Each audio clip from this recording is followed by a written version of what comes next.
Now on 24-Hour News 8. He's a man on a mission dedicated to telling the stories of the remaining World War I veterans.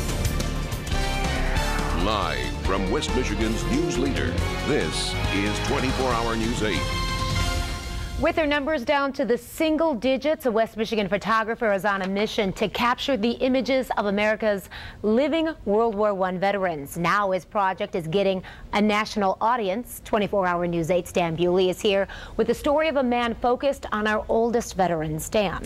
Now, what started as one man's goal to photograph our nation's veterans turned into a cross-country journey, searching for the oldest survivors of a war fought nearly a century ago.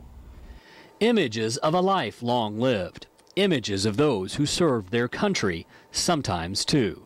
Fighters in a war that was said to end all wars. Centurions posing for history. Captured on film by a man with West Michigan in his heart. It's about honor for the veterans. They need all the honor they get. It's not just one or two holidays a year. They deserve honor every day of the year. David DeJonge's quest is to photograph the surviving veterans of World War I. Since January, he's logged 17,000 miles and snapped 50,000 pictures. Frank is incredible. He's incredibly sharp. Most recently to the mountains of West Virginia, where a crew from NBC News documented the portrait of Frank Buckles. Frank was in World War I and then in World War II became a prisoner of war. To date, Dave has photographed 9 veterans. 4 have since died. By his count, there are another 4 remaining who served under the red, white, and blue. Dr. Barry McAlpine isn't a World War I vet, but he was one of the first to set for Dave 10 years ago. The project, he says, is a fitting tribute.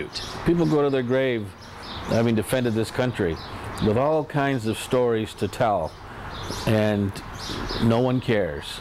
So when someone like Dave DeJonge does features and cares, I think that means a lot to people. Dave appreciates the sentiment, but says the focus shouldn't be on him. Instead, he wants the spotlight to shine on these forgotten soldiers. DeJonge hopes to have his portraits displayed in a museum or published in a book.